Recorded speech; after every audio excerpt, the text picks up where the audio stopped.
Welcome to Armchair Expert. I'm Dax Shepard. I'm joined by Monica Lily Padman. Hello there. One of your premier boyfriends is on today, which is very exciting. I love this guy. You love him. So do I. Jason Segel. What a talented son of a gun. For real. Yeah. Of course, I fell in love with him in Forgetting Sarah Marshall, but I'm sure many people loved him long before that from Freaks and Geeks or How I Met Your Mother. He also was in The Muppets. I believe he wrote it. He is a screenwriter. He's a producer. And he is an author and a singer and songwriter. He has a new movie out right now, which people are loving, by the way. Since we interviewed him, 3 different people told me they love this movie. Yay! Our Friend. So please check out his new movie, Our Friend, and enjoy the ever-entertaining Jason Segel. We get support from Quince.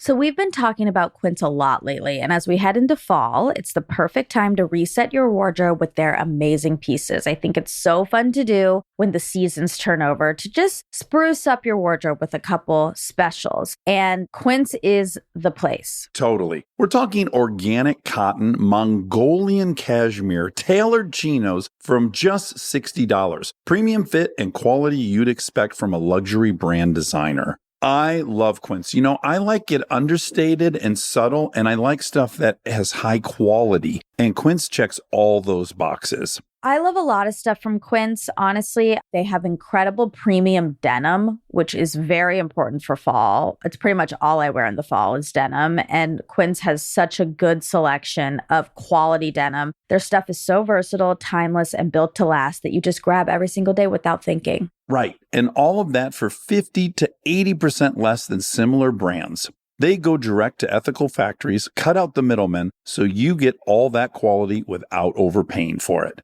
We love that. And they do way more than clothes. They have bedding, cookware, bath essentials, travel must-haves, same deal, and great quality. Upgrade your everyday. Download the Quince app for app-exclusive offers or go to quince.com/Dax. Get free shipping on your order and 365-day returns. Now available in Canada and the UK too. That's QUINCE.com/Dax.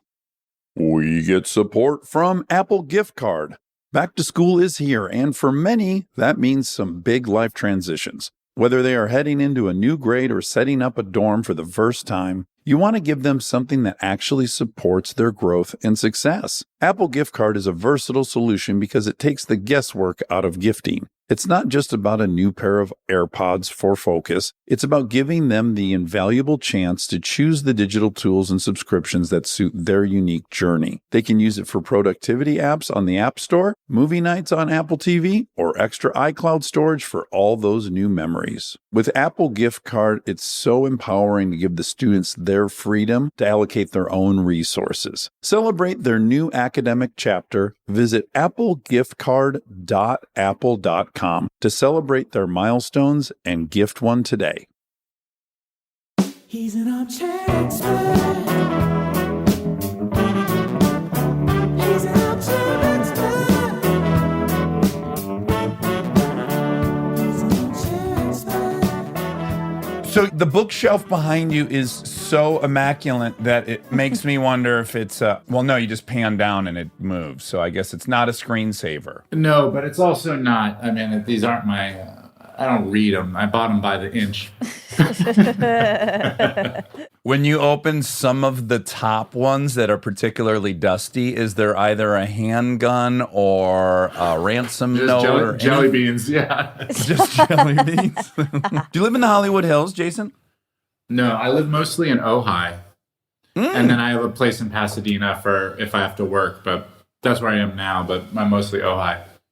What is the Ojai experience? The gateway drug to Ojai seems to be Ted and Mary. Yeah, sure. You go there and it's Eden, and you're like, oh, I could have this life too. Yeah. And then I just imagine Kristen and I moving there and being confused about what to do. Yeah, there is not much to do. Although town is starting to pick up and I think in a good way. It's like clicking up a notch. It's never going to be too like Montecito. It's just limited. But for me, writing especially, not being surrounded by the business and slowly, what do they call it when they do it to a cult member? Yeah, deprogramming. Deprogramming. Yeah. Yeah. Out of trying to think about relevance or comparative thinking and all that, you then start doing art for better or for worse that's like uniquely you, which I found refreshing. I mean, like your pace slows way down. My output really slowed down, but it's stuff that I'm increasingly proud of, you know? Ah, so I fantasize about your existence quite often, a couple hours a day. Because I too used to be a writer, but the only way I can write is to go to that Four Seasons in Westlake and commit 4 days to just sitting by myself. It's just the only way possible. So I do fantasize about your life, about maybe that I would be writing, but I also imagine, is it hard to stay on task with unlimited time? It's almost easier for me if I have punctuated time. My relationship to writing is not one of like, oh, I have an idea and this is going to be a joyful process. Most of it is just panic. Like, I have to make something happen. This is my way of exerting control. I'm going to write something. And then the stuff ends up being good. But when I'm writing it, it doesn't feel like an artistic process. It feels like very panicked. I can relate immensely. And I've had the goal for the last, I guess, 8 years to actually enjoy the process. Or let me be more specific. Not write from a place of, you're a lazy piece of shit if you don't write 8 pages. You're a terrible writer if it's not blank. You need this as a backup plan because you're going to be penniless. Like, rediscovering maybe how I wrote in high school, where it was literally to take a walk through my memory or my imagination. I like aspire to that. What motivates you to write? Generally, like, I don't think having ideas is the hard part. I have a lot of ideas. I've always felt like what separates someone who does it versus who's sitting in a coffee shop with a half-finished screenplay is the like sitting through the part where you hate the idea because it takes so long to write something. It takes months and months and months. So like, you know, you go through these waves where you think it's stupid or where you just don't want to do it or where you sit around. When I think of an idea, I kind of try to ignore it is my first impulse. And then if I find that it's nagging at me, and slowly it becomes like the alien trying to get out of your chest. Some of this is maybe a mental problem, but I'm being serious. Yeah, like I can't not exorcise it or my brain won't leave me alone. Yes, I totally relate. And in fact, when we were interviewing Will Ferrell, I asked him, I said, a rule for myself is like, I'll get like so horny for an idea, but it'll only have like an 8-day shelf life. And I really need to know that like a month later, I'm still horny for it. And I said, is it a liability for you who can literally pick up the phone and go, 3 guys are stuck on the moon and one guy, and then the thing gets in motion. You know what I'm saying? Like it could be dangerous for me to have ever had the capital in this business to execute every idea I had. Yeah, because not all of them are full movies. I mean, you know it when you see one where you're like, this is an idea, like Human Centipede. Someone had one idea that then somehow that was like a nightmare and then it became a full movie. Not to knock Human Centipede, I suppose it's fine for a certain niche. Yeah, we love it over here. Don't knock it. We watched it this morning. Yeah, okay, good. Instead of the inauguration. Yes. Honest to God, I try not to be too strategic, maybe to a fault. Very much now I'm like, all right, you're really fucking lucky you get to make shit. So let's make shit. And that should kind of be the end of the sentence, Yeah, forget about the results. Some of it goes great. Some of it, no one. I just did a show that I love so much. And I did all of the jobs on it. I wrote it and I directed it and I starred in it. It was very personal. Dispatches from Elsewhere. And I'm super, super proud of it because of a great many things. Not very many people saw it. By not very many people, it means like hundreds of thousands. But nonetheless, like coming from a time when like opening weekend could be gigantic, the feeling potentially could have been disappointing. But I'm able now to be like, well, you made something that you are so proud of. And in a few 100,000 people, it was very meaningful to. And what more do you want? Like, at what point do you let yourself say, I won? Because if you don't figure out a way that you're going to feel good, you will feel like behind for your whole career, your whole life, Yeah. Oh, man, I have so much to say on this because I've had, the ultimate spend 2 years, think tanks, Friday night. My life's over. My identity is shattered. And I'll say one of the best things I heard is Kevin Smith said, hey, dude, imagine going to yourself on the playground when you were 12 and you go, hey, when you grow up, you're going to fucking direct a movie where you ride wheelies on motorcycles. Yeah. Do you think 12-year-old Dax says, how much did it make? Yeah. Oh my I God. was like, That's exactly oh my right. God, what a breakthrough. Yeah, totally. And you get to decide what's important to you also. You know, I began asking myself around 33 years old. I had a big blank canvas in front of me because I was on a TV show that ended naturally. And then I had a string of romantic comedies that slowly we tried to like stretch 24-year-old Jason as far as we could. And at 33, that the rubber band kind of snapped, you know? And that was also a period where I stopped drinking as well at 33 years old.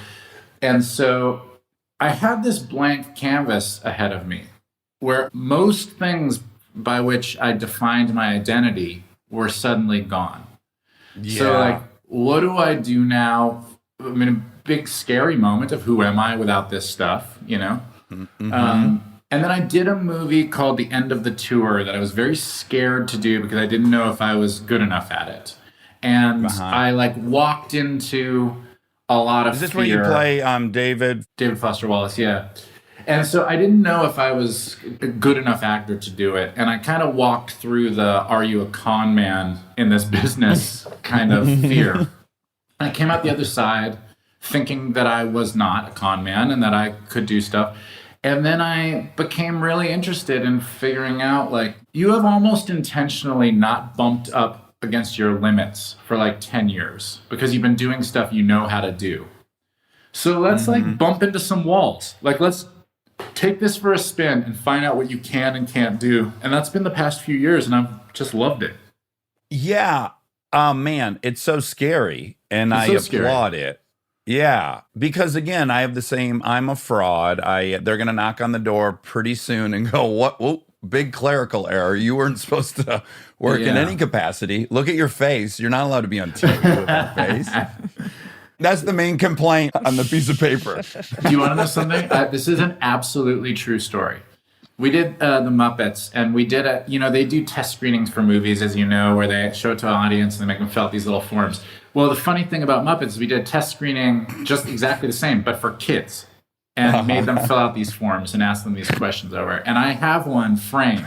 Like, what did you like about the movie? My character's name is Gary. What did you like about the movie? The Muppets sing. It's like in little kid chicken scrawl. The Muppets are fun. The Muppets dance.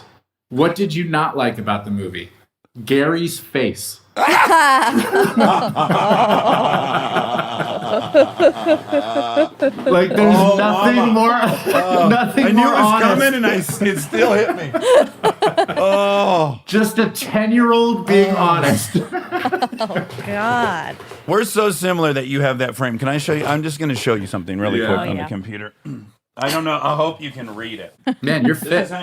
This is hanging in the studio here. Oh my gosh. Oh my God. Oh man.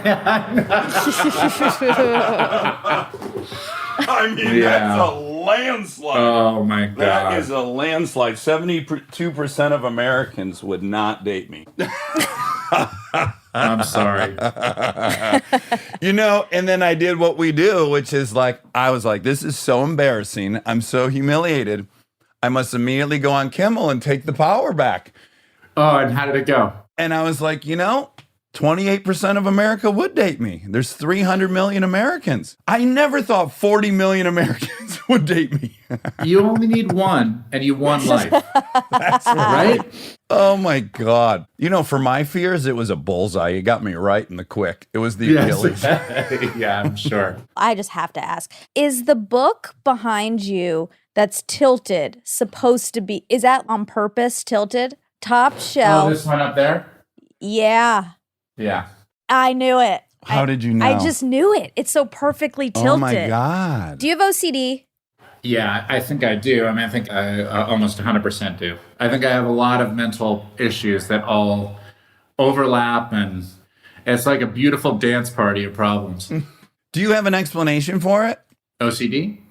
The mental gymnastics that are happening in your head. Like, I have a nature version of my explanation. I have a nurture version. You know, I'm like 8th generation addict, but also lots of stepdad, sexual abuse. You know, there's a whole bit of ingredients I explain it with.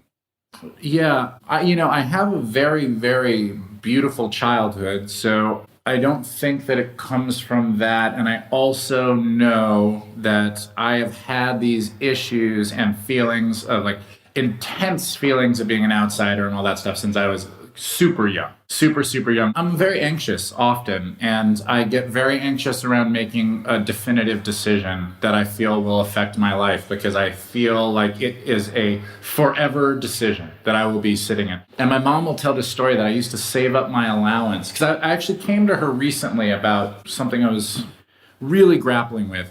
She said, this is the same Jason, when you were 8 years old, you would save up your allowance and save it up and save it up. And then finally you would come to us and say, I'm ready to go to the toy store. And you would go to the toy store and you would spend an hour and you would pick up this toy and you would get in line. And we could see you get increasingly scared as you got closer to the register. And then right as you approached it, you would chicken out and go and put the toy back and we would leave the store. I feel as though it is that extended to my whole adult life. Boy, that makes picking movies when you had all the options in front of you, it must have been grueling to pick. Yeah, I mean, honestly, I numbed myself through a lot of that period because I felt a bit paralyzed about doing any of the stuff. I felt a lot of pressure. I'm only now just understanding that you make a decision and then if it doesn't work out, you make a new decision. And you're just surfing the whole time, you know? 100%. I have to tell myself, okay, so this is neither going to land you in prison for the rest of your life or result in your death. So let's just, let's right size the concern over this. Yeah, absolutely. I think also like we talked about, anyway, that's a tangent, but yeah, I totally agree. I like tangents. We love tangents. Yeah, but we're all about tangents. Yeah. But that's kind of our brand is tangents, but what Well, I guess what I was going to say is there was also a period in my 20s and 30s where I was living in a way that was not very controlled. Like there was a lot of chaos and wreckage. So when you're also living in that state, there is a little whatever version of totally entitled PTSD you would want, whatever the right phrase is, of like, oh, I hope this doesn't really fuck something up.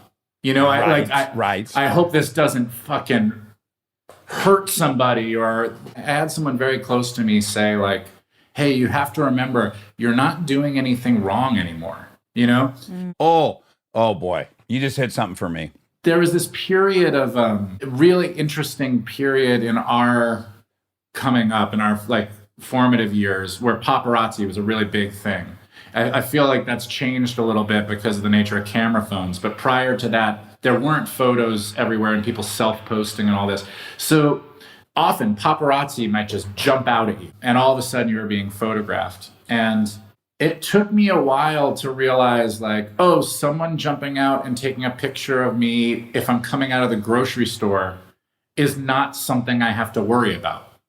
Like nothing bad is happening, Yeah. Oh. So in therapy with my wife, the therapist was quick to recognize, he said, listen, here's what's happening. Dax was a scumbag until he was 30. He was a piece of shit. And so he's used to feeling like he's in trouble. And so when you're quiet, which is your own right, just recognize he thinks he's getting busted for this history of being a piece of shit. And so, yeah, I'm really prone to feeling like I'm in trouble quite easily. Yeah, absolutely. I always feel like, I think since I was very young, I felt like I've done something wrong, sort of in the background of my personality. Built-in apology. I think that also comes from being very tall. Yeah, tell me. I've been this tall since I was 12. So I'm just same. So you're just kind of towering over everybody, lumbering around like Big Bird. And I think for me, like both literally and personality-wise, you develop a hunch to kind of lower yourself to everyone else's height. And that becomes an apologetic habit. Yeah, oh, sure. That's interesting. Yeah. I think maybe part of it is because I know you and I don't know you, but it sounds like being like a deep thinker at a young age and having thoughts that are maybe different maybe makes you always think you're in trouble because you're having all these layers of thinking that aren't maybe exposed. But does that make sense? It does make sense. It does make sense. And I would agree with that. Yeah, totally. And what I really responded to you saying earlier is I have come to realize the entire reason I loved writing is because I had 1,000% control over everything that happens in this activity. Anything can happen and it's all up to me. And I desired that so much. 100%. You know, I think there's something funny. There's a phenomenon, I'm sure you're familiar with, an expression called the piece of shit at the center of the universe. Oh, yeah. Yes. And I think that what's really interesting about this dichotomy, this personality type, is that, you know, underneath all artists, like underneath all the different personality types is something that unites them, which is like some belief that everyone should be quiet and look at what you've made. You know? Sure. And so it's interesting to be walking around both thinking that you are terrible, but also everyone be quiet and listen. Yeah, my favorite version of that is I'm not much, but I'm all I think about. Yeah. Oh, that's great. That's great. That could be on my headstone. Okay, so one thing I just want to say about being tall is clearly now it's awesome. Couldn't be more grateful for it. Yeah. But this height at 204. You know, I was 139 at this height, and that was rough. I was a big target. Yeah. I put it into Forgetting Sarah Marshall. I was this childhood memory of all the kids, one by one, jumping on my back while the others chanted, "Ride the oaf, ride the oaf."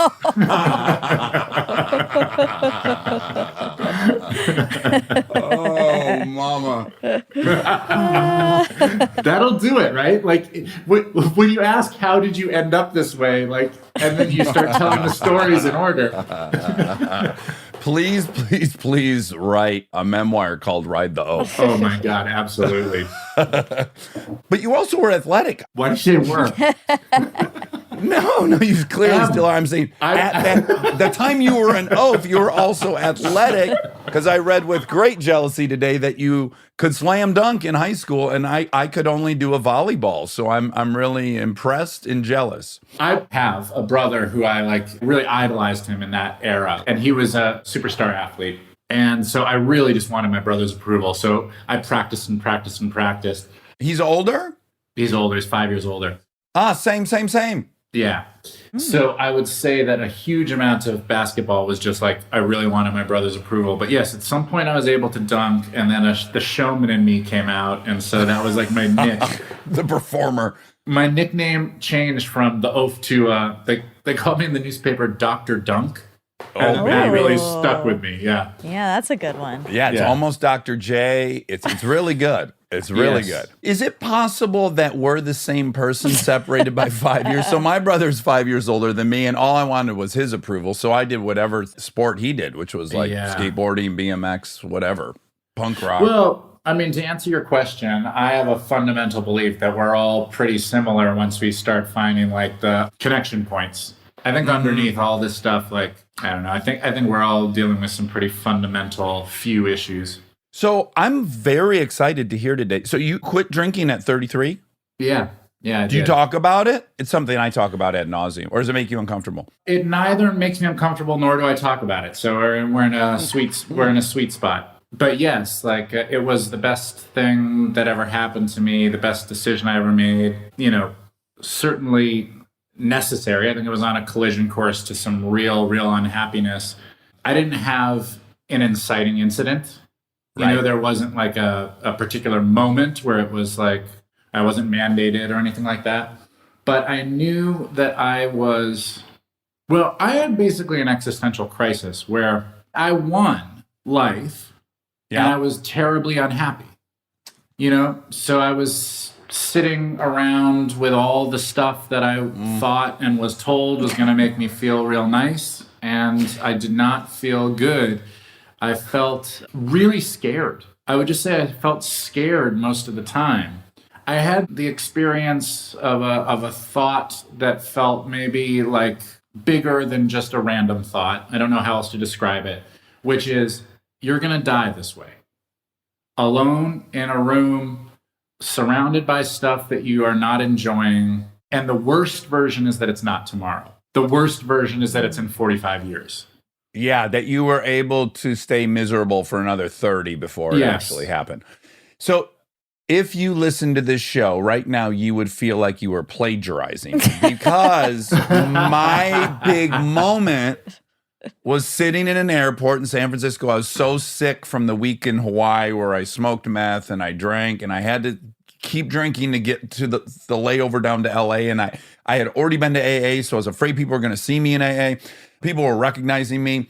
I was about to start this movie and get the biggest paycheck I ever had. And it was the proverbial, I was hiding in the bar. There's a mirror right here. I'm drinking Jack and Diets. And similarly, I go, okay, I wanted to have a lot of money. I wanted people to recognize me. I wanted to be famous. I wanted all these things. I got them all. And I'm the saddest and scaredest I've ever been in my life. Something's really fucking broken. And I've said on here, I'm so grateful that I had the luxury of getting the shit I was convinced was keeping me from being happy. Because if I hadn't gotten it, I don't know that I would have ever had that epiphany. If I didn't get any of the shit, I'd be the same miserable drunk, but going, oh, it's because I didn't end up acting professionally or I didn't end up doing this. I just feel like it's the craziest gift to get what you want and still be miserable. Yeah, I mean, look, all I would say, everyone is on their own little trip, but I was very, very, very scared to stop drinking. Mm-hmm. And there were years leading up where I thought, but what would that even mean? What would that even look like? And I will just say that on the other side of the fear is like, I feel a million times better than I ever thought that I could. And even on bad days, which I have plenty of, I at least feel like I have a fighting chance at happiness. But I would have these thoughts in the morning of like, okay, today is the day I don't drink. And then like within 20 minutes, and the only way I won't drink today is if I have a drink now. Just trapped. Sure. Just completely trapped, Yeah. I've heard over the years that, and I've never bumped into you since, but I've just always been really delighted to hear that. Thanks. Well, likewise, man. I relapsed this year. That's a side note. I don't know if you heard, but I didn't drink, but I went out on opiates for a few months after some I'm sorry to hear that. Yeah, it was a drag. Still how are powerless. You doing now? Yeah. It's so fucking good. Good. Ironically, I feel much happier in this 4 months than I was in the previous year of sobriety. So good, man. Good. Yeah. I have one or two career questions before we talk about our friend. First of all, this has been so fun. Yeah, totally. Is there a panic? Like I was in the Groundlings. All I wanted to do is host Saturday Night Live. Well, all I wanted to do is be on Saturday Night Live. I never got on Saturday Night Live. Then I thought, oh, maybe I can host it. All while knowing I would also fucking panic. It's got to be the most stressful experience. And I was just curious what your experience hosting was like, which you did an amazing job. Oh, thanks. I am only comfortable between action and cut. It's like the time in my life when I feel like I'm not supposed to be doing anything else, when I'm not doing anything wrong, and all modesty aside, I feel as though I'm good at it. So between action and cut, I feel really comfortable. So honestly, I'm more scared at the time of all the lead up. Yeah, for sure. To then what happens is they take you back there and you're standing behind a curtain. And then they're like, Jason, Segel, and the curtain's open. And then you have no time to be scared. It's just going. And you're rushing around. They're putting costumes on. I had a really, really, really great time. I got to do it with the Muppets and all that stuff. That is one of my really fond memories. I had that weekend. Okay, so that weekend was truly one of the best weekends of my life. I did David Letterman for the first time, and then I hosted Saturday Night Live, and then the next day I got to meet Barack Obama at the White House. Jeez. Because we did a screening of the Muppets for like kids at the White House, White House people's kids. That was a weekend that I would probably bracket as like, if I could show younger self, it would be, hey, everything's going to be okay, Oh, wow. And also, probably 4 days later, the high of that also dissipates. Yeah. Somebody once said to me, I was going to Sundance. It was for End of the Tour, the David Foster Wallace movie. And some people had seen it, and word was already kind of going around that it was a good movie and that I was good in it. And so I was headed there with the expectation of like, oh, this could be a good time. And she took me aside and she said before I left, hey, it's really important that you be present for all of this because you are not going to be able to post enjoy it. And that has really stuck with me. It's like filming a concert. You don't go back and watch it. Right. You're missing it. If you're not enjoying the stuff while it's happening, you're missing it. Yeah. I don't look back at that weekend with visceral joy. I look back at it with intellectual understanding that it was joyful. Yeah. But it's gone. I don't get to have it again. You know? Yeah. So you got to have these moments while they're happening. Stay tuned for more Armchair Expert, if you dare. We get support from Skims.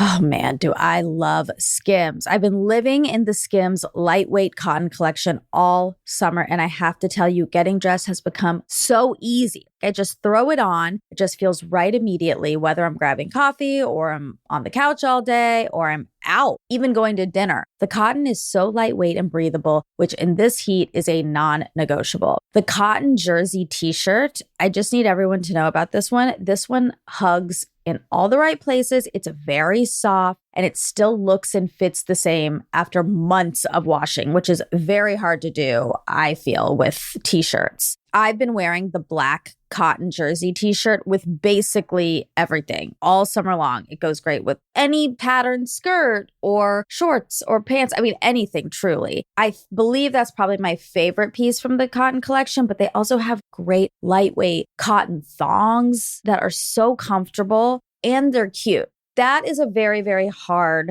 mix to achieve, especially with undergarments. I feel if you can find some that are cute, but also comfortable and do the job, that is a win. And Skims has really, really figured that out with the lightweight cotton collection. Shop Skims cotton and all of my favorite pieces at skims.com. After you place your order, be sure to let them know we sent you. Select podcast in the survey and be sure to select Armchair Expert in the drop-down menu that follows. We are supported by Walden University. You know that feeling when you've been thinking about making a move, going after the degree, the promotion, that thing you keep telling yourself you'll get to someday? Walden University is built for that moment. For over 50 years, Walden has helped working professionals get the W, the knowledge, the skills, and the confidence to create real change in their careers and communities. Their programs are designed around your life, not the other way around. With Tempo Learning available in select programs, there are no rigid schedules or set weekly deadlines. You move at your own pace. And Walden's faculty aren't just academics. They're practitioners who bring real-world experience into everything they teach. From your first class to career coaching and beyond, Walden is your partner the whole way. Take the first step and learn at a pace that works for you. Visit waldenu.edu. Walden University. Set a course for change. Certified to operate by Chev. This episode is brought to you by SoFi, the all-in-one finance app where you can bank, borrow, and invest all in one place. Let's talk bank accounts for a second. The average bank savings rate is 0.39% in interest. You're earning pennies on your savings, but it does not have to be that way. With SoFi high-yield checking and savings, the money barely making moves sitting in your savings account can earn over 8 times the national average savings rate with eligible direct deposit. No account or overdraft fees, which feels rare these days. You can get your paycheck up to 2 days early, perfect for getting ahead of a bill or grabbing what you need right when you need it. Plus, get up to a $300 welcome bonus when you sign up with eligible direct deposit. Sign up for SoFi checking and savings at SoFi.com/armchair. SoFi checking and savings is offered through SoFi Bank N.A., member FDIC. Terms apply.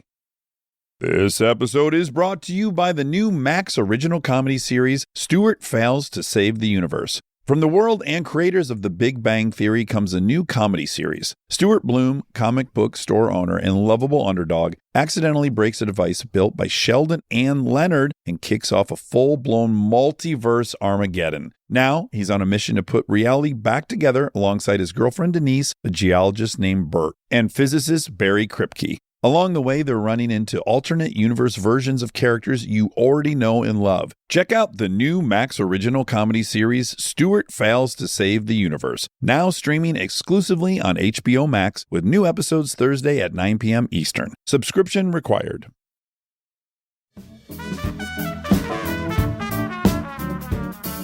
Well, here's what happens to me in those situations, or used to, and increasingly don't anymore. It's like, oh, everyone's saying, because I went to Sundance with a movie and it was a drama and people were saying nice stuff. And then instead of that being enough for me, I immediately go, I bet like Scorsese's going to see this. Like I have to build something even more spectacular in my brain that I think now the door's opening up to. And I'm now living in that fantasy and not even enjoying the one that happened. I've become obsessed over the past couple years with not missing it. Yeah. It's on my mind a lot because I think that, as we talked about with drinking, you miss a lot of time. And I think that with fear, you miss a lot of time. And so there's just a lot that I look back on and think, man, you missed it. Yeah. And I never want to miss it again. I'm with you, man. That's such a great goal to have. When you have kids, that is something you just get really vigilant about. Because for me, it's like, okay, I got to get this kid to sleep through the night. Objective 1. Okay, I got to get this kid out of diapers. I got to get this kid off a bottle. I got to get this kid to walk. It can easily become this list of benchmarks. And then I have to go like, no, the period where they don't walk is its own thing to have loved and not wanted to get out of, but just to have enjoyed. And yeah, it's a challenge. Yeah. I have a friend who said something to me that I think about a lot. He said, he's a very anxious dude. He finally had a kid. And I was asking him about it. And he said, I wish I had had a kid much earlier in my life because having a kid alleviated all of my irrational anxieties. He said, I'm left with real anxieties about the safety of my child and all that, but I have no time to worry about all this other bullshit.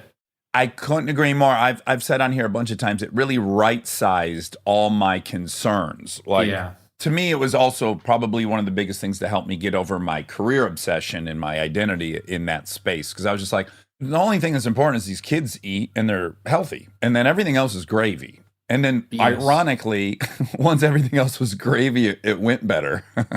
Totally. Well, in terms of the career obsession stuff, I don't know. I'll share something that I've been thinking lately. I think there is a real freedom to this era that we're in, which I mourned for a minute. But there is so much content, so much stuff, that I think that the days of something being a giant success or a giant failure are kind of gone.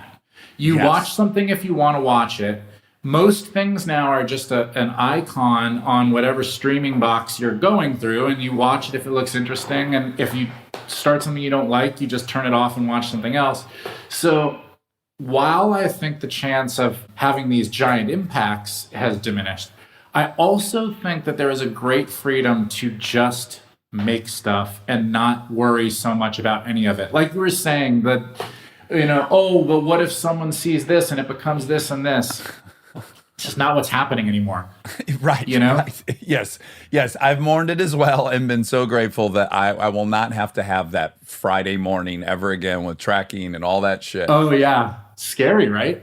It's just not worth it. It's not for me. For a lot of people, it is. For me, it's just not worth it. And to your point, if you make something great, it just lives forever. People will find, like we started Search Party. Well, we're 5 years late on that, but fucking hey, we're enjoying the shit out of it right now. And we were 3 years late on The Boys, but Obama said it was good, so we started it. And here we are. It's great. To me, it seems like a much more, and again, in sobriety, this was a trick I had to learn, is like to live between 3 and 7. Like that's the key. Yeah, right. And this whole industry feels like it has moved more towards living in between 3 and 7. Yes. Oh, that's great. Okay. Dispatches from elsewhere. I just want to say, as we learn that you and I are identical twins separated by 5 years, I'm in the future. Do you have a little sister? I do. I have a little sister 5 years younger. It's the multiverse. Oh, Jesus. Yeah. Jesus. In that multiverse, I could dunk. Yeah. I have a little Yeah. sister. She's 6 years younger than me, but yeah. But this was a thing where I was like, he and I, unless you had no say over this, which I find hard to believe you wrote it and directed it, but can we just digress on Sally Field for a second? Yeah. If I had a time machine and I could marry any actress other than my wife, of course, I would go back to 1977. I'd walk onto the set of Hooper and I would propose to Sally Field. Yeah. I mean, listen, current Sally Fields. Oh, for sure.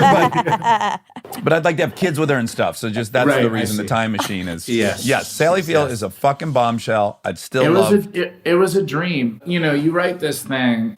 It's like everything you've ever written. You have no idea really if other people are going to respond to something that came from inside of your brain. Then there's this other element of please believe me. Like, you know, that's the subconscious thing happening. It's the subtext of these meetings is like, Yeah. I'm also going to direct it. I've never directed before. There's all sorts of please believe me built into this meeting between Sally. Listen, I got Sally Field, Richard E. Grant, Andre Benjamin, and Eve Lindley, who's this amazing discovery. I did feel like I just felt really fucking lucky. You know, Yeah. I don't need to be too verbose about it. I just felt lucky. You know, to go back to this thing, like background belief of being, you know, that you're invited by mistake or that you're a con man. I think as I've gotten older, I've realized that nobody got the instruction book. Right. Everyone is just doing it, and everyone is just learning as they go. So you can also. I think that the big key to lack of anxiety around it is the not pretending that that's not what's happening. Right. Owning it. I just own it. Like, Yeah. it's my first time directing. If I do anything that bugs you, let me know. It is not intentional. I'm like doing this for the first time. I had discussions like that, and I think that that was very freeing. Someone who had directed themselves said to me, the other thing I would say to people is, hey, I'm directing myself, which I've never done, and I'm going to be in scenes with you while directing, and this is going to be weird. Yeah. You know? So you like say it, and then it kind of breaks the ice a little bit. Well, when we were shooting Chips, and almost all the scenes are me and Michael Pena. Michael Pena is a much better actor than I am. There's no question. It's objectively, he's better of an actor. But I'd yell cut, and then I would give him some suggestions. And this was going on for 2 weeks, right?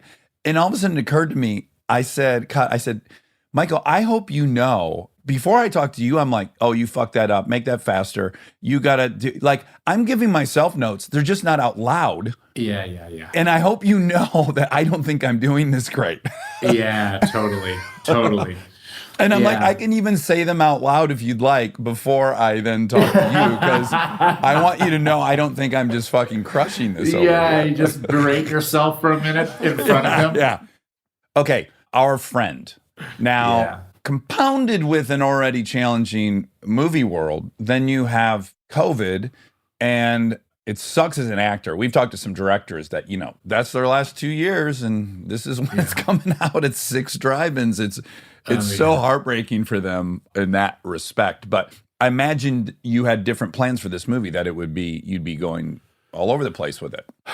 Well, we got to go to TIFF, the Toronto Film Festival, before everything shut down. Oh, that's nice. Yes, so that was really exciting. And yeah, I mean, I suppose, like you said, there theoretical other visions of what would happen, but I actually wasn't that attached to them. I feel like, to be honest, right now, a movie coming out that people can watch at home that is of this subject matter feels totally good to me. You know, the movie is heartbreaking in a lot of ways, but it is also a very uplifting story. It's a true story about someone emerging from a really terrible tragedy of losing his wife, being able to process this as a story of friendship, because basically his best friend, their best friend, who I play, came to take care of them and just lived with them for 2 years. Basically 2 gave years. gave up his life and lived with them throughout the process.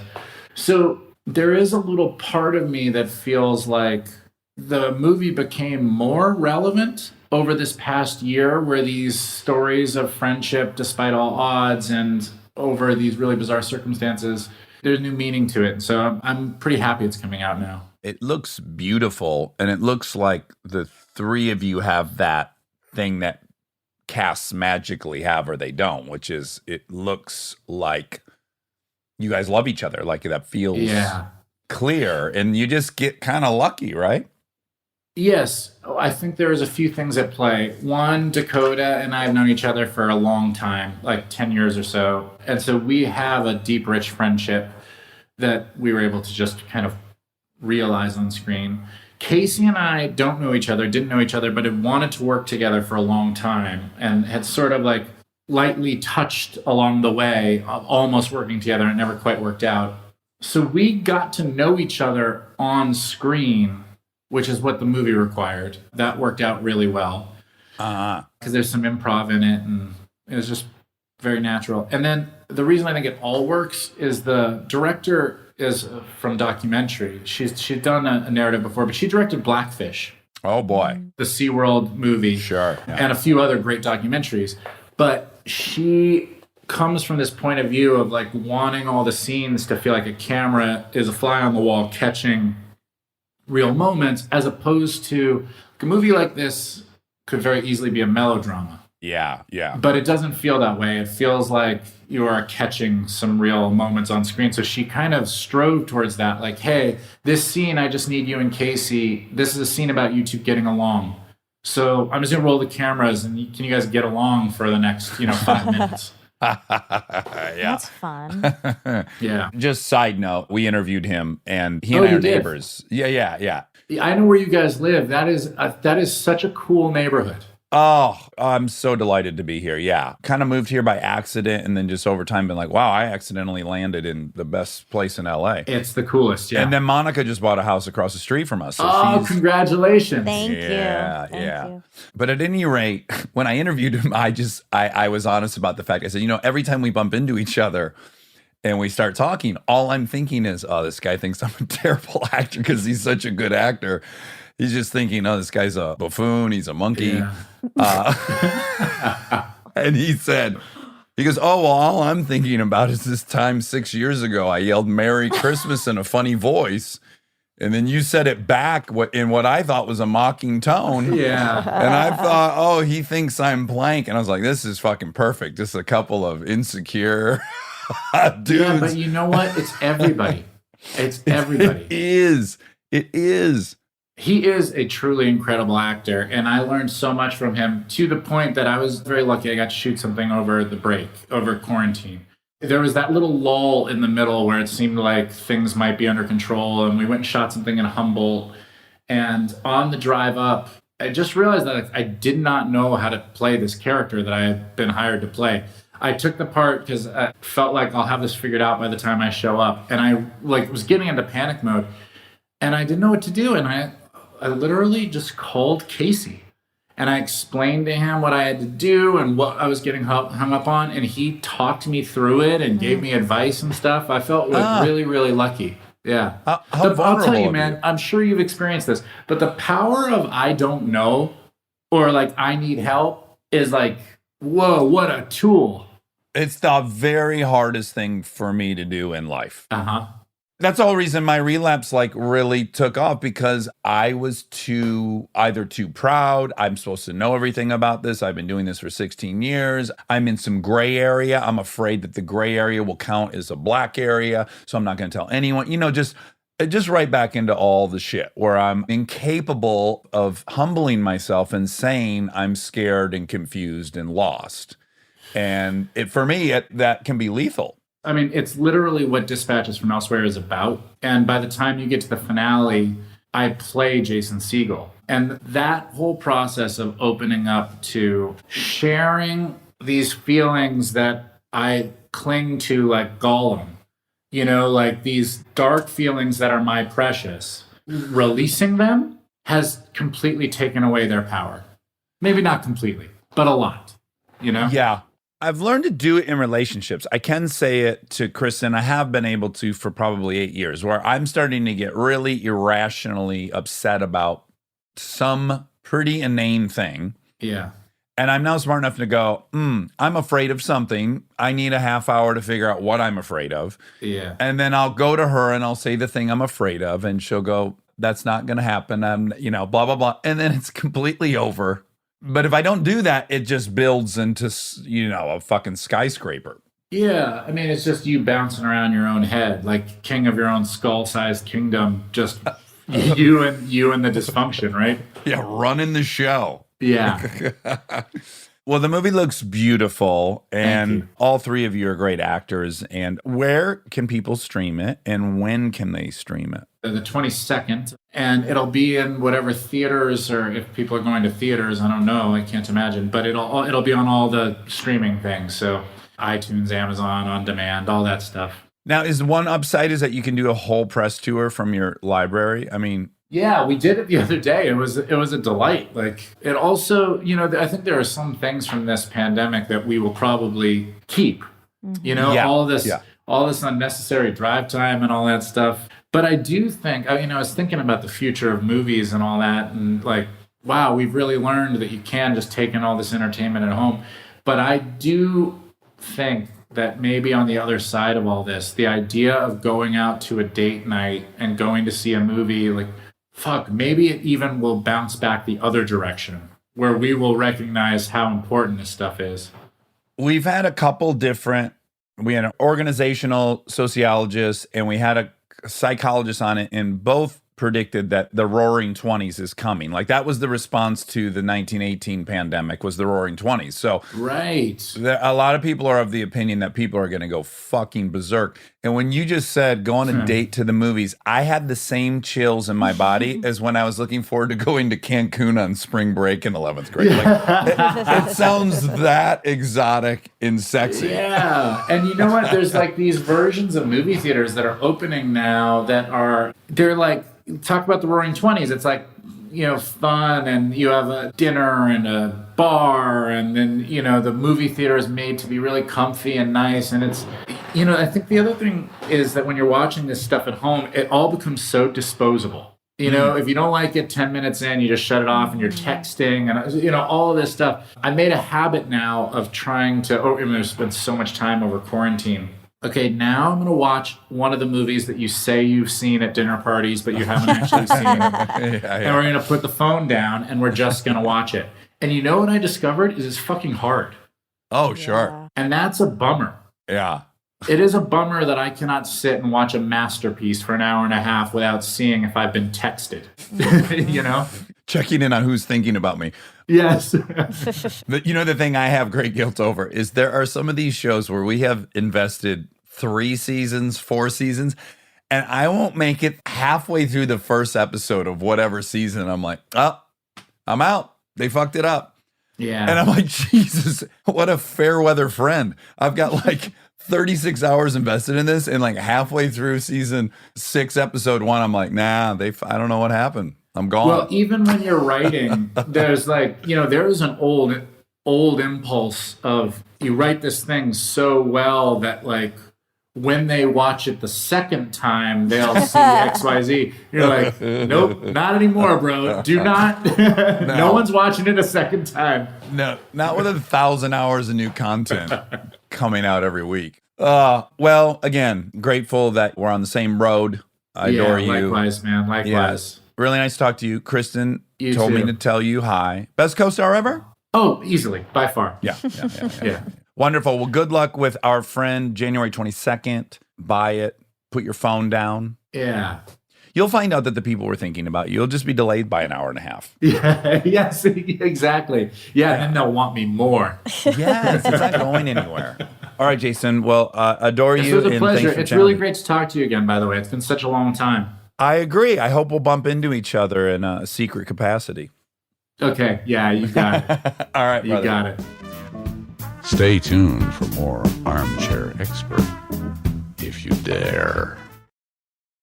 This episode is brought to you by ServiceNow. Look, I have my dream job. I get to talk to folks I admire like crazy and ask them virtually any question that I want to. I can't imagine a better way to spend my time. But even dream jobs have some not so dreamy parts, the stuff that gets in the way of the actual work. Now, that's where ServiceNow's AI specialists come in. They don't just tell you what you should do about your busy work. They actually do it, start to finish. Cases closed, requests handled, no extra work for you. So you and your team can focus on what matters most, which for me is, are they obsessed with male bodies on the same level as I am? They never are. To learn how to put AI to work for people, visit servicenow.com. Triple shot half-calf oat milk, 2 pumps extra foam. Your coffee order might be getting a little complicated. Your toothpaste doesn't have to be. Arm & Hammer Baking Soda toothpaste keeps it simple with a powerful ingredient that works hard for you. Baking soda. That's why it's the #1 dentist-recommended baking soda toothpaste. As you brush, the baking soda particles dissolve to help break down plaque and stains for a whiter smile, so your teeth can feel clean, look bright, and make brushing a no-brainer. Try Arm & Hammer toothpaste. Simple, powerful, clean. Living your best life means being extra where it counts and skipping the extra where you don't need it. Like in your cleaning products. That's where 7th Generation comes in. Their bio-based cleaning power delivers a powerful clean with nothing extra in the bottle. Need a dish soap that cuts through the tough grease? A detergent that tackles the worst stains and odors? 7th Generation handles it all without any dyes or artificial fragrances. Real clean doesn't have to come with a long list of add-ons. Upgrade to a powerful clean without anything extra. Look for 7th Generation dish soap and laundry detergent wherever you shop for your cleaning products. Being a serious business owner takes hard work, patience, and a drive to keep moving forward. So it's important to find a serious business card that goes the extra mile. With the Venture X business card from Capital One, you earn unlimited double miles on every purchase. And with big purchasing power, you can spend more and earn more. This is your sign to take your business to the next level. The Capital One Venture X business card. What's in your wallet? Terms apply. See CapitalOne.com for details. And now my favorite part of the show, the fact check with my soulmate, Monica Padman. Welcome to another session of mass construction just on the other side of the window. Do you think you can hear all the beeping? What did you say? Another episode of mass construction? What's mass Yeah, like construction? Massive construction. I happening. heard mask, Oh, sure. and that's a hot button topic right now. Mask eruption. Mask is a hot button topic? Well, everyone's wearing masks. Oh, sure. Corona mask. Yeah, there's construction. Your pool is getting Dug. dug. And there's a lot of reversing of the heavy equipment, and there's a lot of beeping. So if you hear that, don't worry that a car is reversing into you. It's a big piece of heavy earth moving equipment backing into our building. I do hate that when I'm listening to it happens in music a lot, where I have the radio on, and then a lot of like the beats have like siren sounds, and I get very anxious because I'm like, oh, there's a siren, and then really it's the music, and I'm sorry if we're doing that to people. Yeah, that's why I kind of wanted to put it out there. Like if you hear beeping, well, gosh, now we're in a pickle because what if there's also real beeping? Oh my God. Check your surroundings. Caterpillar bulldozers backing up into somebody and they think it's just on the show. Okay. Oh, fuck. Well, still be aware of your surroundings, and also it's probably us. We covered it all legally. I think we did it. Jason Segel, one of your many crushes. Yep. Yep. Yeah, I'm not going to say no. Yes. I know.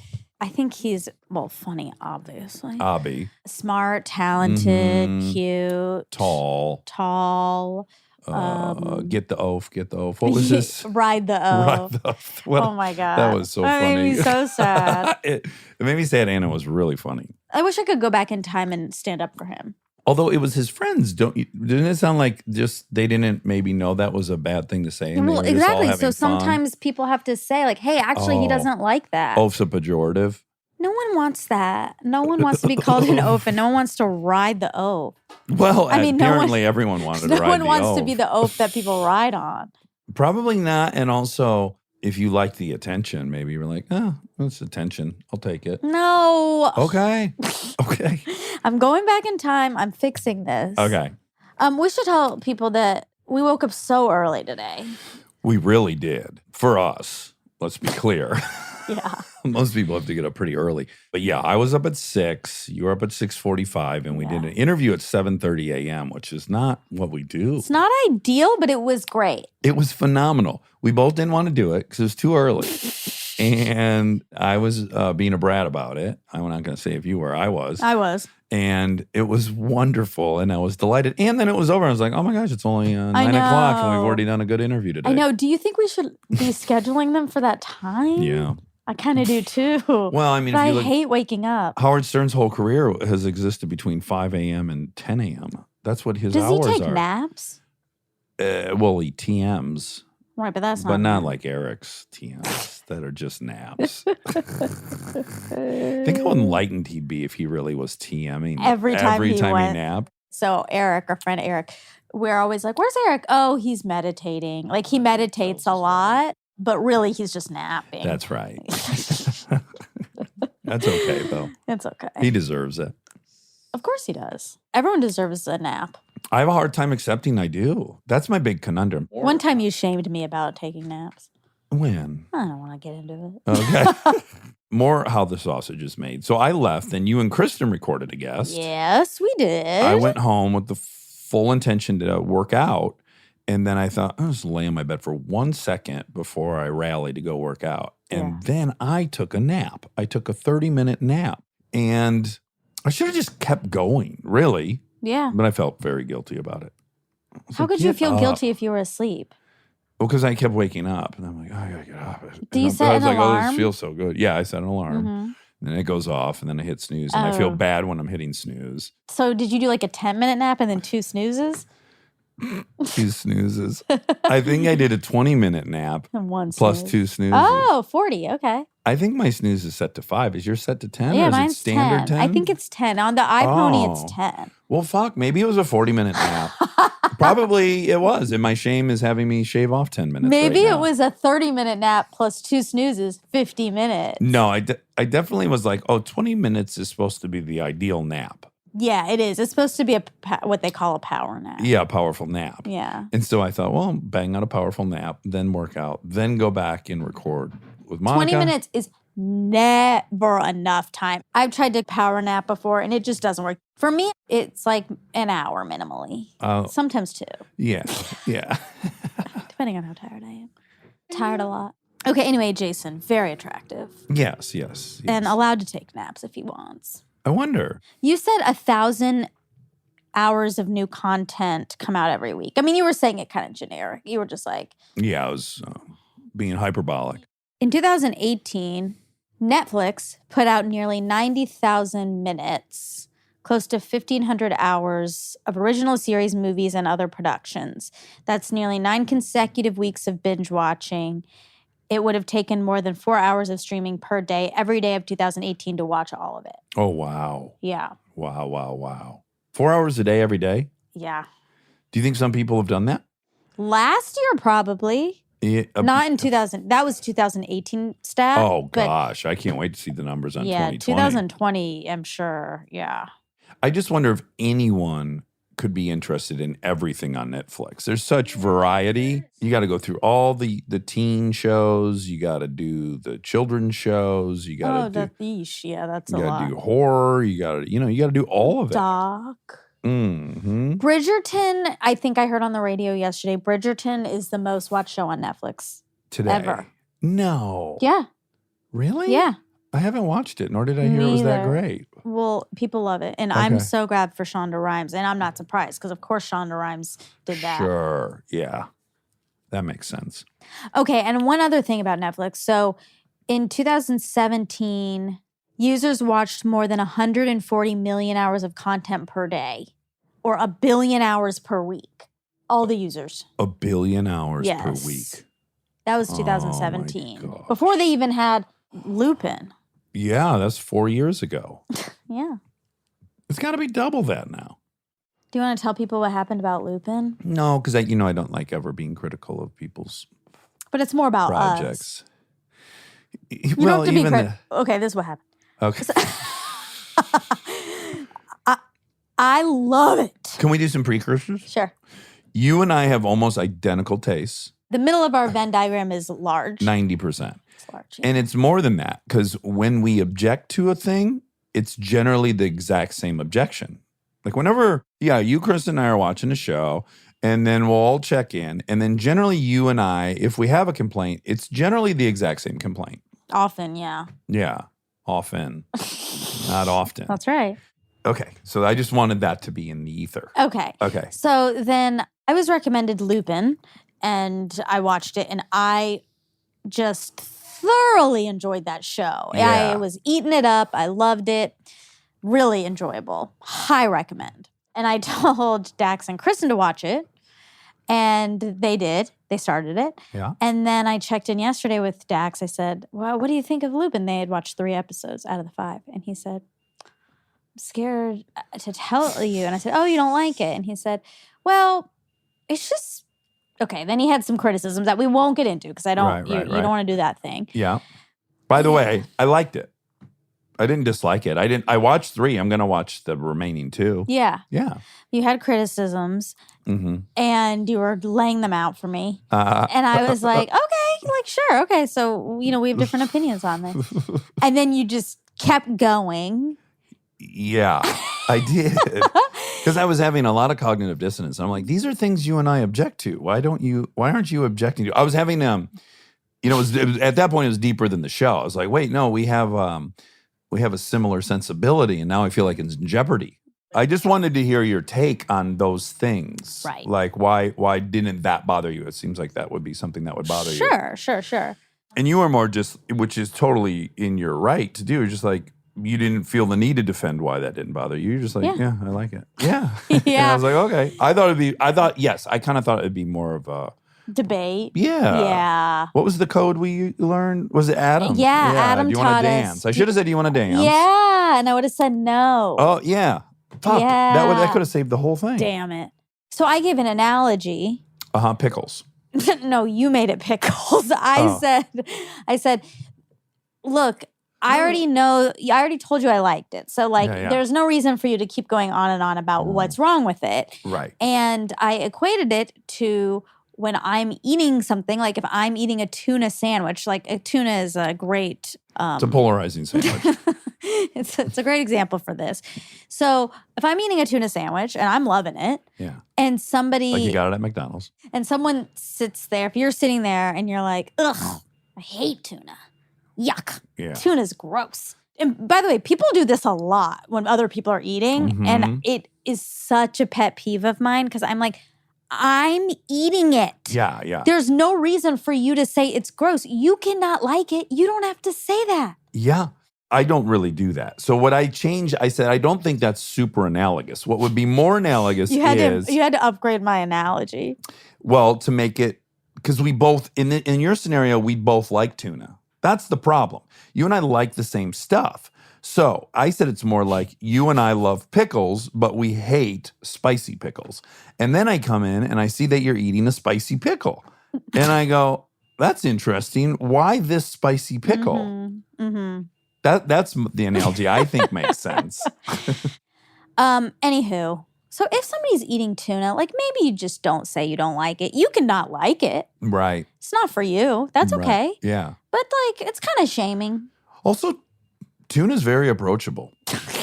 Just a broader statement. It's not that offensive. You put enough mayonnaise in it. You're really just having a mayonnaise sandwich, which all good sandwiches are ultimately just mayonnaise sandwiches. The chicken salad we love, that's a mayonnaise and mustard sandwich. It is. Okay, so one of my favorite quotes, parables ever is the David Foster Wallace, "This is water." Mm-hmm. And it's come up so much in the last 3 weeks. It has.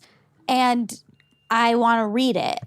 I mean, I'm not going to read the whole thing. It's a commencement speech that David Foster Wallace gave. That he then turned into a whole book, I believe. It just got published. And it's I think it's a Kenyon college. Yeah, Kenyon College. And I'll just read the beginning. This is the part that's important. Greetings, parents, and congratulations to Kenyon's graduating class of 2005. There are these 2 young fish swimming along, and they happen to meet an older fish swimming the other way, who nods at them and says, "Morning, boys, how's the water?" And the two young fish swim on for a bit, and then eventually one of them looks over at the other and goes, "What the hell is water?"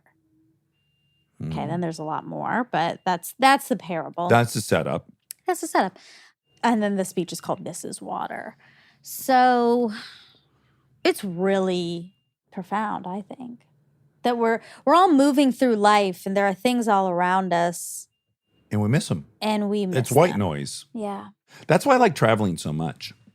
Therein lies why I have Wanderlust. Oh. Because you file your own environment, the one you're in the most, you file it into white noise. Like your brain gets so good at canceling out all these distractions. But when you go somewhere else, you're kind of forced to take it all in. Your subconscious hasn't identified That's this true. as extraneous. Yeah. And so you kind of notice everything. That Like is I'll true. get like super into the way the signs look over there simply because they're different. I don't care. I don't like how signs look here. I'm not like Right. enamored with a fucking mile per hour sign. But when I'm in Europe and I see a little blue circle around, I'm like, look at Yeah. that. That is interesting. Everything becomes interesting. Yeah. Oh, I hope I don't run out of places to go. You won't. Okay. There's so many. There are. Maybe that's why what's this tush got into underwater exploration. The octopus guy? The octopus guy. Oh no, the director of Titanic and Oh. Jim Cameron. Cameron. Maybe he saw every place on terra firma and then was like, I gotta go see some new shit under the sea. That's an interesting theory. Yeah, just came up with it. Wow. You probably can't tell. You probably think I've been workshopping Yeah, it it for a feels like decade. that's really been fleshed out. Okay, you missed this because you stood up to show Jason the picture on the wall that we have from Us Weekly that says, "Would you date Dax?" 72% Resoundingly no. said no. You got up to show him that, and while you were getting up, Jason said, "Man, you're fit." I know. I'm so bummed I missed that. Yeah, he said. But it. you said you missed it too until you were I editing. missed it during the hullabaloo that you were creating when you got up. Okay. But when I was editing, I heard it. Yeah, what a bummer. I know, because what would you have said? I would have said, thank you so much. Yeah. Yeah. And so I'm saying it now. Thank you so much, Jason. Yeah. I wish I would have heard that. Wow. And you know what's interesting is he didn't even know what I was about to show him.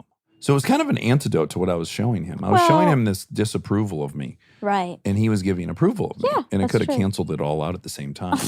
Well, true. Yeah. You said that you guys are 5 years late on Search Party. That's correct. Is it exactly 5 years? Yeah, 2016. Oh, wow. I wanted to correct that fact, but I can't. Oh, you assumed it was newer? Yeah, I was like, well, it's probably like 4 years or something. Or two? Or Yeah. three. Yeah. Oh, good. That's I good. certainly wouldn't have bet any amount of money on that guess. It just felt right in the moment. And it was. Kind of like a multiple choice test. You always answer. Well, they say the first one you are drawn to statistically is usually the right one. Instinct, yeah. Uh-huh. You're also always supposed to answer multiple choice because, you could be right. 25% chance. That's right. Yeah. Well, sometimes 20, depending on if they have like all of the above. Or, Oh, sure. Yeah. A, B, C, D.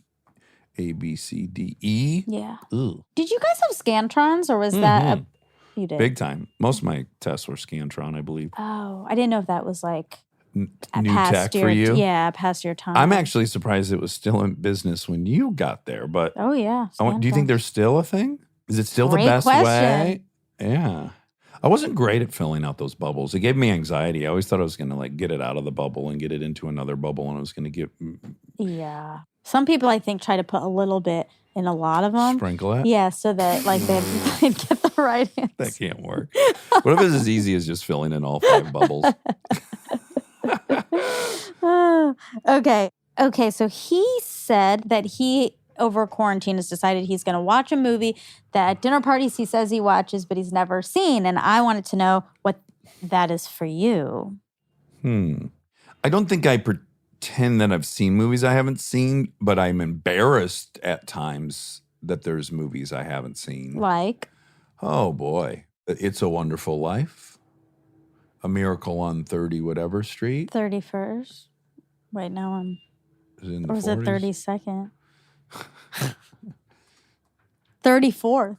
Oh wow. Oh, wow. Wow. That Scantron would have come up. Yeah, we would have. See, my instinct was bad. Yeah, mine too.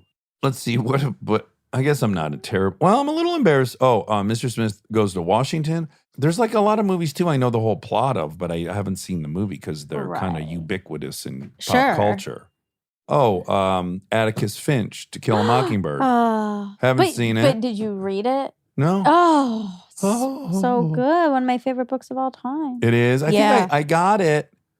I got it. Here's exactly what happened. Wow. I'm in this second time in this fact check. I'm in this position. I was going to go, I can't even say it. For some reason, I got the book in preparation of something. I went and saw the play and I walked out. I couldn't stand it. Oh. Because there was an adult playing a child and I can't do that. Oh, wow. Yeah. Okay. How do you feel about adults playing children? In a play, I could probably buy in, yeah. You could do if it. they were good. But they're acting like a little kid. Like, oh, shucks, Dad. Yeah, And that's it's an hard. adult. Why didn't they just cast a kid? Oh, I don't know. I can't watch adults be like, oh, come on, Paul. Okay. Oh, my Okay, God. okay, It's okay. so rough for me. That might be my number one thing. Okay, go on. Okay, so I got the book and I was going to listen to it on tape, but I had just started and then I had that bad experience. And so then I just bailed out. Does that make sense? Yeah. It is a beautiful book. Top-notch book. What was the theme in it that you think you responded to? You like people that are underestimated, right? Yeah. And Atticus Finch was underestimated? Well, there was a lot going on with Boo Rat. I don't want to talk about it. Okay, wow. There's a lot happening. It's too much. It's too important to you. I know what it is. It's too important of a book for you to not do a good job. To do like this halfway. Yep. Yeah. I yes. respect that. Yeah. I respect that. Do you want to schedule a standalone episode where you do a book report course. on? Okay. Okay, so that's one you haven't seen. Right, that I feel like I should have seen. What are yours? Mine are boring, and I don't even know if I believe in them. I mean, I haven't seen a lot of movies. So I'm sure I've lied in the past about having seen, Groundhog's Day? especially comedies. I haven't seen Groundhog's Day, but I don't know that I've lied about that. You know one I've definitely lied about? Oh, here we go. Happy Gilmore. Okay. Never seen it, Right. and definitely have acted like I've seen it. Okay. Yeah. Interesting. Mm-hmm. That's fun. I'm Old sure school? there's so many. I've seen Old School. Okay. I hadn't seen Tommy Boy until last weekend. Right. And At Chris Farley. Huh? I may have lied about that, but I'm pretty good at owning it. We play a really fun game. It's an improv warm-up game, but I've brought it to the group. And, you're in a circle. You go around in the circle and you say a name of a movie that you think everyone in the group has seen. Mm-hmm. Oh, right. We You're did this. trying to get to 10, and you would be so shocked how almost impossible it is. Yeah. I was shocked. We played it in Indio for Eric's birthday. Eric, Mhm. ding, ding, ding again. And yes, the movies like Jurassic Park, people didn't see. Yeah. It's wild. Exactly. Jurassic Park is one that I have not seen fully through, but I've seen so many parts. Not like clips, but like I've seen half the movie, then I went away. Okay. And then I've seen like the other half a different time. I've just pieced it together, but I've never sat through a full viewing of Jurassic Park. Okay. Well, then you couldn't really. Would you say yes, though? You'd say I yes. would, because Okay. Because you've seen I've enough of seen it. Yeah. I just haven't seen it in one sitting. Okay. It's really hard to do, and it's really fun. This is a big ding, ding, ding. We were playing that game in Indio. Eric said, hunting for Michelle. Oh, my God. You're right. Michelle Marshall. Guyver or something. Yeah. Trying to say forgetting Sarah Marshall. Yeah. He said hunting for Michelle Geyser. something like that. All of it was all fucked up. And everyone was like, what? No one's No seen one's that seen movie. And he's that. like, no, Kristen. And we're like, oh my God, forgetting Sarah Marshall? I didn't fan out, but I love that movie. Yeah. I really do. I think it's so good. It's a damn good movie. It is. That's all. That was it? Yeah. Okay. I mean, I have some other stuff, but it's boring. Okay. I want to hear what's boring. Okay. I wrote, Oh, Hi, Getaway, Ted and Mary, because you said they're a gateway. Oh, To no, Oh, I Hi. wrote Gateway, Ted and Mary. And Ted Danson and Mary Mary Steenburgen. Steenburgen. I just didn't, not everyone knows that. They live in Ojai, and so people stay with them who know them. Yeah. I think maybe it sounded name droppy if I was going to say the whole thing, but you're right. What a confusing thing. Who the fuck's Ted and Mary? But yes, when Kristen was working with Papa Ted, as we call him, they invited us, and it's Eden. That's awesome. Yeah. Although I don't think they still have that house. Oh, really? Yeah. That's what I think. Well, don't go searching for Ted and Mary in Ohio. Yeah, look elsewhere. Oh, do you think we could describe the backing up of the bulldozer as ding, ding, ding? It's more of a beep, beep, beep, but... Because I was just going to say ding, ding, ding, the beep, beep, beep stopped. Oh, but why is that a ding, ding, ding? Because we started the fact check discussing it. Now it's over. Oh. And right as the fact check's ending. Oh, wow. That feels like a ding, ding, ding. That's nice. That's Yeah. a ding, ding, ding, beep, Okay. beep, beep. Love you. Love you.